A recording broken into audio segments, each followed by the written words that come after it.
Bienvenue dans ce journal. C'est une journée noire pour les usagers de la route de Cotonou et environ. La répression contre l'incivisme routier au Bénin, annoncée par le gouvernement à travers la police républicaine, entre dans sa phase active ce vendredi même.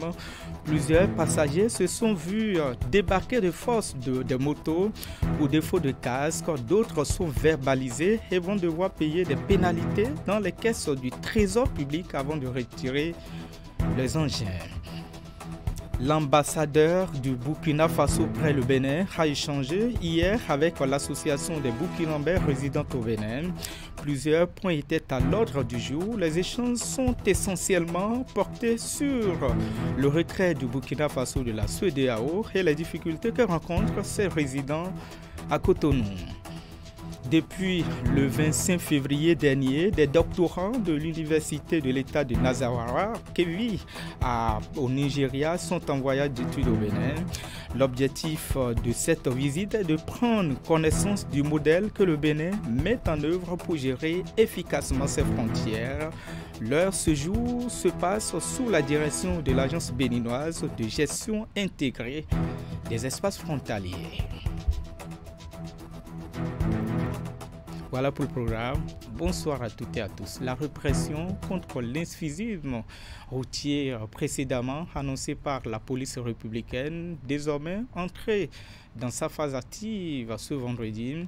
Plusieurs passagers, comme je vous le disais, se sont vus débarquer de force des motos pour défaut de casque. D'autres sont même verbalisés et vont devoir payer des pénalités dans les caisses du trésor public du Bénin avant de retirer les engins. C'est désormais la chasse contre toutes les infractions au code routier.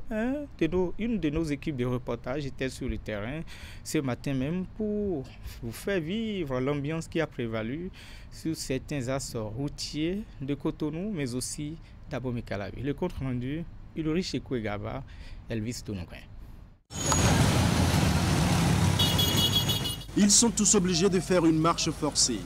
Le premier jour de répression contre l'incivisme routier annoncé par la police républicaine a eu raison de ses usagers qui sont descendus des motos de force pour défaut de casque passager.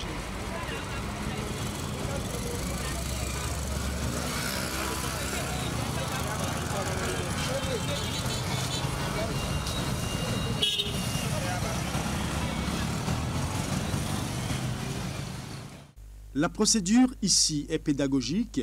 Cette marche forcée est une forme de pression pour obliger tous les usagers à se munir désormais de leur casque. Ailleurs, la répression est sans état d'âme. Beaucoup d'usagers payent déjà les frais de leur incivisme.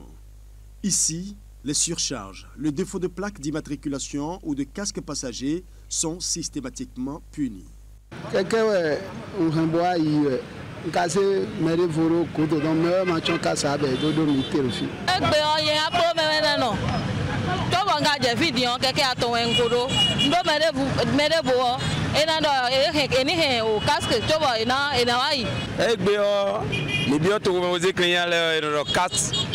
On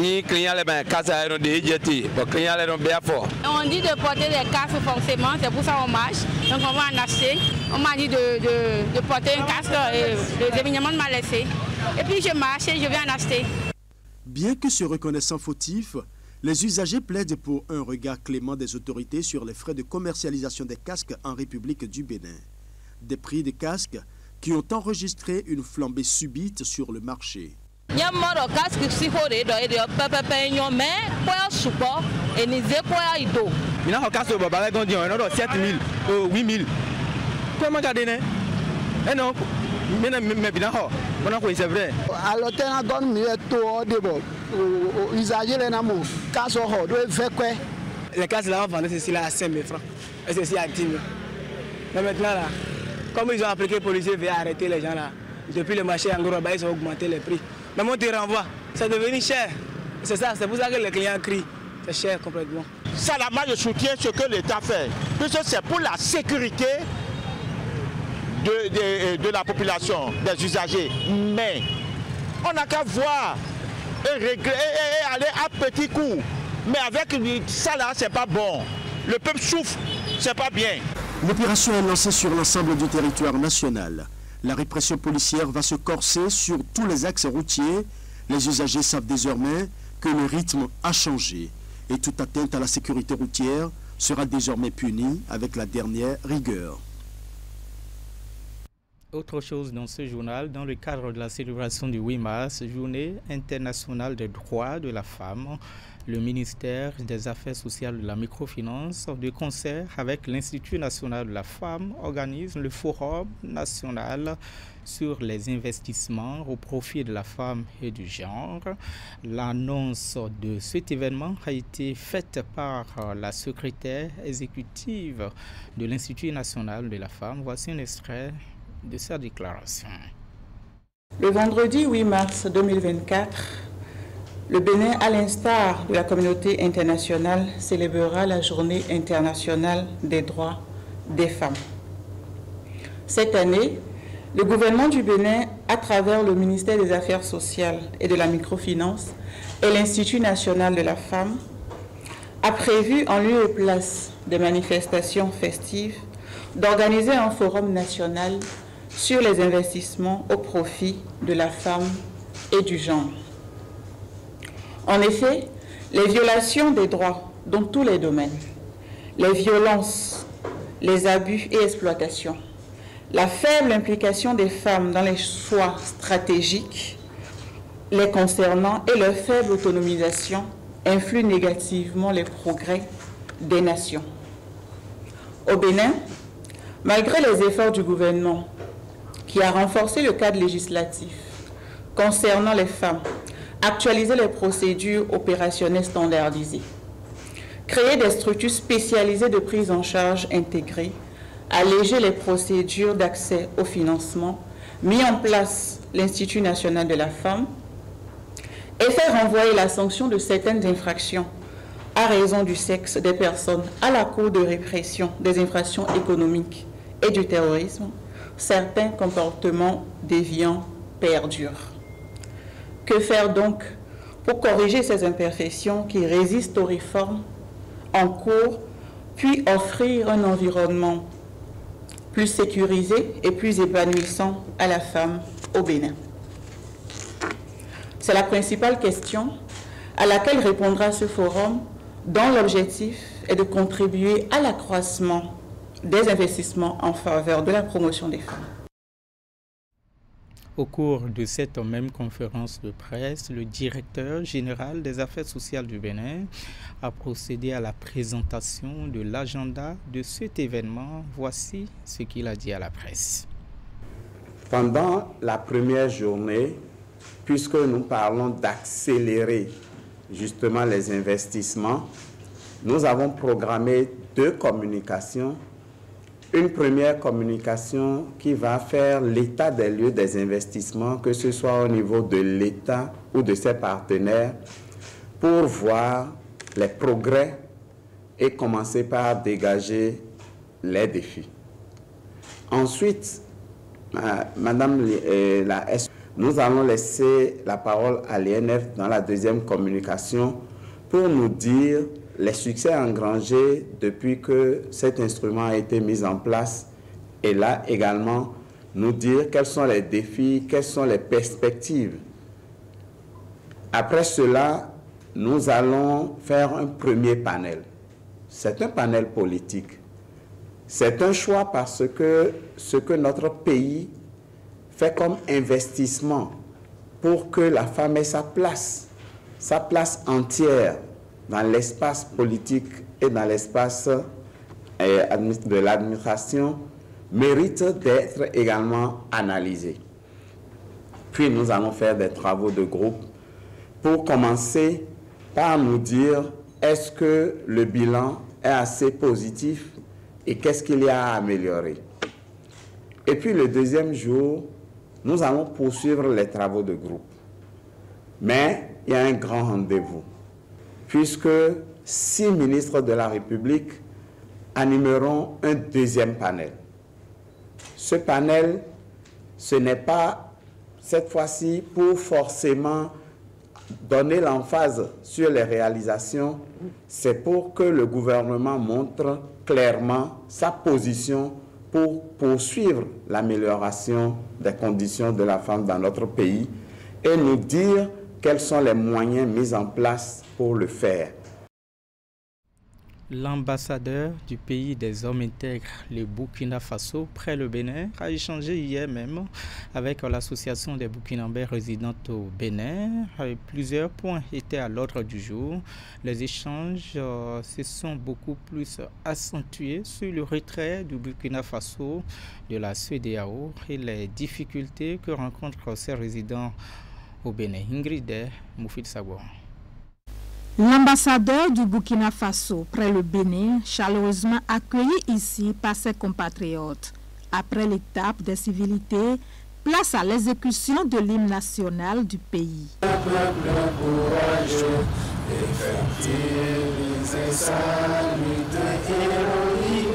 Un moment fort qui lance les travaux de cette séance du diplomate avec l'association des Burkinabés résidant au Bénin. Cette rencontre à multiples objectifs entre dans le cadre de la semaine de solidarité initiée par les autorités burkinabées en vue de soutenir leur pays en crise.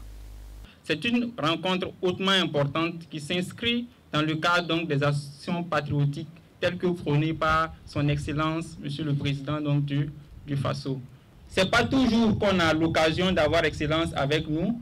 Je pense que le moment il est idéal. Si vous avez des préoccupations, c'est vraiment le moment de le faire. Je voudrais formuler le vœu que nous puissions avoir donc, suivant une périodicité que vous aurez définie, que nous puissions donc nous rencontrer et que nous puissions passer en revue les préoccupations donc, auxquelles nous sont confrontés nos compatriotes. Nous sommes préoccupés et suivons avec beaucoup d'attention la situation sécuritaire dans notre mère patrie et nous avons la ferme conviction que le peuple burkinabé, sous le leadership de son Excellence, le capitaine Ibrahim Traoré, soutenu par nos vaillants combattants, les forces de défense et de sécurité.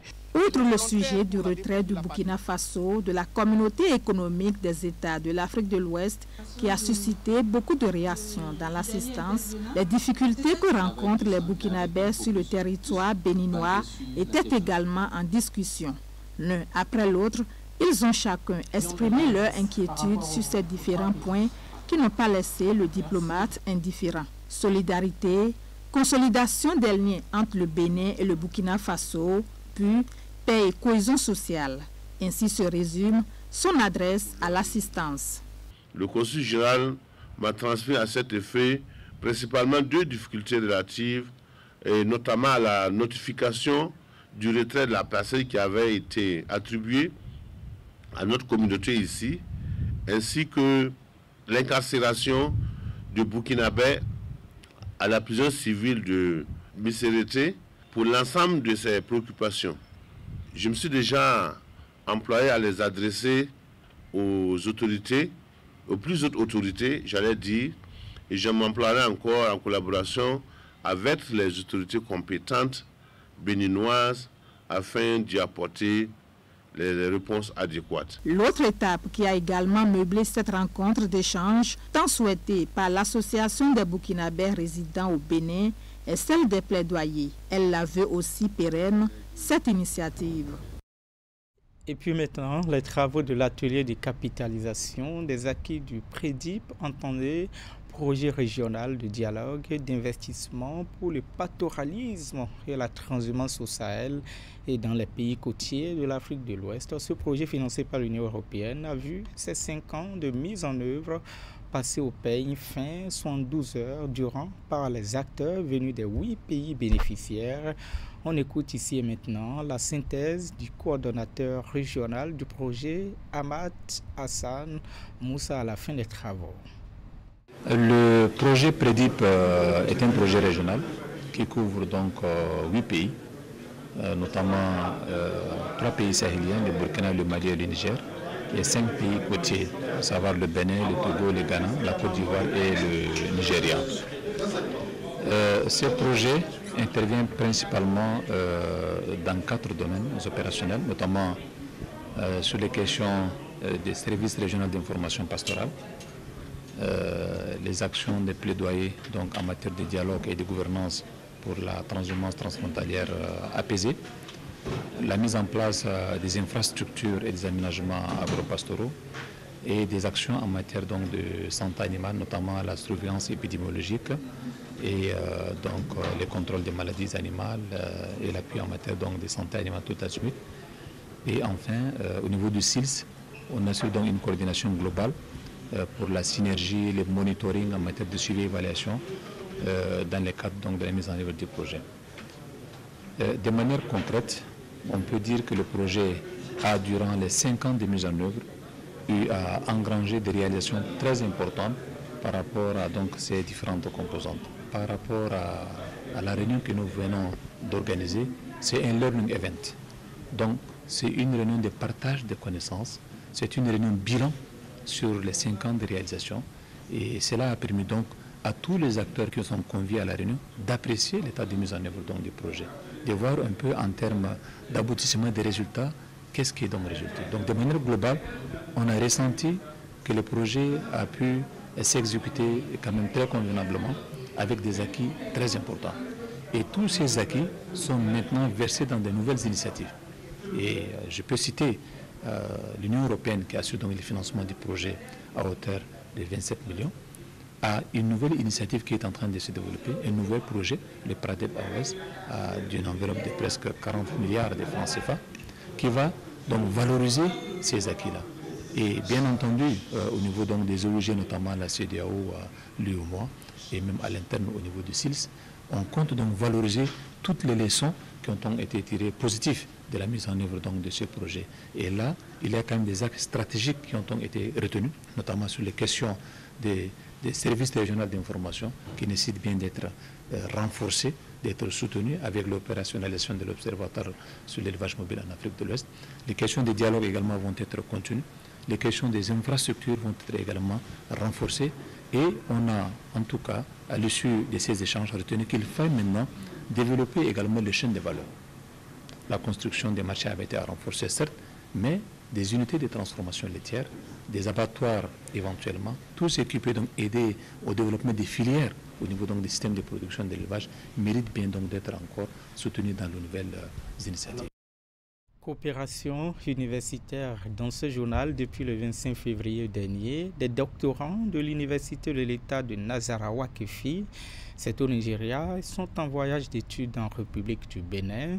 L'objectif de cette visite est de prendre connaissance du modèle que le Bénin met en œuvre pour gérer efficacement ses frontières.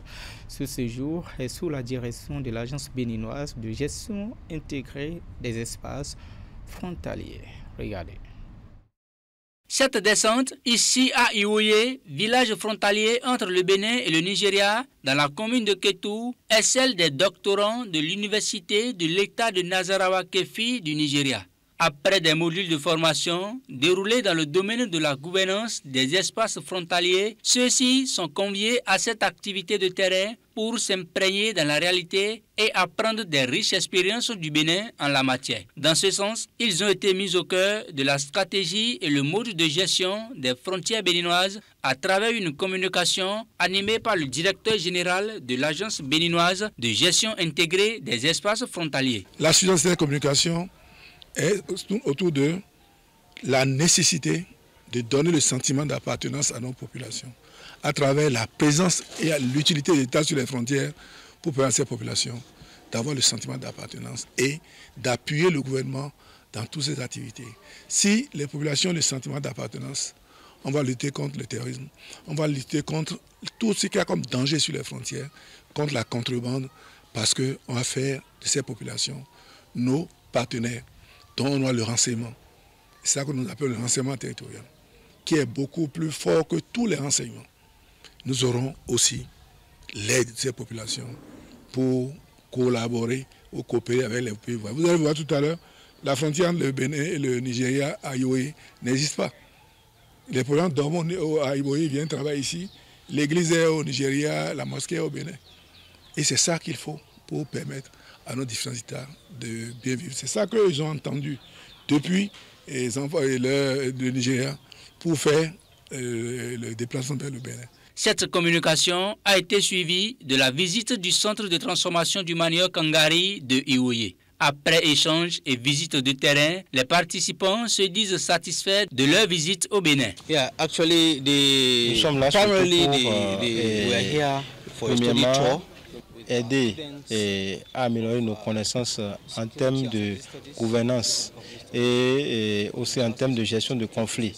Et nous sommes convaincus que le Bénin a beaucoup de potentiel où nous pouvons explorer ces potentiels et mieux pouvoir aider nos doctorants afin qu'ils touchent du doigt la pratique, et tout ce qui concerne les questions liées aux résolutions de conflits et de bonne gouvernance. Et je pense que le Bénin est un choix pour nous et nous sommes en train d'être satisfaits de tout ce qui se passe. Cette satisfaction a été manifestée par la remise de trophées de bonne gouvernance des frontières au directeur général de l'Agence béninoise de gestion intégrée des espaces frontaliers. Les aventures de Finayon, on en parle encore. C'est un ouvrage qui a marqué les esprits de ceux qui l'ont connu au programme, au cours primaire, notamment des décennies après. Des anciens écoliers se souviennent encore des histoires véhiculées à travers les différents tomes de cet ouvrage. On les écoute dans cet extrait. Il faut dire simplement que c'est des livres qui ont bercé toute notre enfance. Véritablement, et on y voyait les réalités d'une famille purement africaine, avec des personnages qui forcent admiration. Finayon lui-même, qui est un personnage énigmatique, et la tante Nyomi, qu'on a vu en plein dans les cérémonies de naissance en Afrique. On a découvert le village de Sado. Et au fur et à mesure que les années s'égrènent, on découvre d'autres réalités du même auteur, du même personnage, et plus intéressantes. Quand vous finissez peut-être le CE, vous êtes pressé d'avoir celui du C2 pour connaître également les réalités qui sont mises. Vous finissez le C2, vous êtes très pressé de connaître les aventures Finayon et du CME, etc. Les œuvres qui sont au programme aujourd'hui, bon, est-ce qu'elles sont si accrocheuses que les aventures de Finayon? Je ne sais pas, peut-être les instituteurs pourront nous le dire. Sinon, nous autres, on a connu les aventures de Finayon. Nous ne regrettons pas d'avoir connu les aventures de Finayon. Et si on peut ramener même encore ces ouvrages, les actualiser et les remettre au programme comme peut-être deuxième ou troisième ouvrage de lecture pour les apprenants, cela va forger quand même beaucoup plus de leur mental d'écolier africain. Tout de suite, quand on me parle des aventures de Finayon, il me vient à l'esprit la fameuse tante Nyomi et puis le chien Ekanye. Nyomi, ça m'a marqué parce que je me rappelle, c'était une séquence au cours de laquelle ou dans laquelle il fallait offrir un présent à Finayon afin qu'il puisse, en tout cas en guise de récompense à ses prouesses scolaires. Je crois que c'était un cabri ou un mouton blanc qu'on lui avait offert. Franchement, ce passage m'a particulièrement marqué. Et puis, j'ajouterai peut-être les vacances de Finayon. Je crois dans Finayon 4 ou 6, les vacances de Finayon à Parakou, dans le nord du pays. Et vacances au cours desquelles il a quand même participé, il a eu la chance de vivre une séance de mariage. Mariage qui aujourd'hui nous appelons mariage forcé, mais mariage à la tradition du nord du pays. Et puis ce livre, avec ses différents tomes, a quand même participé à forger en nous l'amour de la lecture et surtout la facilité à maîtriser d'une manière ou d'une autre la langue française. Et ensuite, la particularité de Finayon, c'était que c'était un récit pratiquement autobiographique qui relatait les réalités d'une culture qui est notre. Culture qui est notre, du coup chacun se retrouvait dedans. Moi j'ai eu la chance de pratiquer ça dans Porto Novo ici. Et quand on parle de Sado, qui est dans les environs de la ville, franchement c'était une motivation particulière.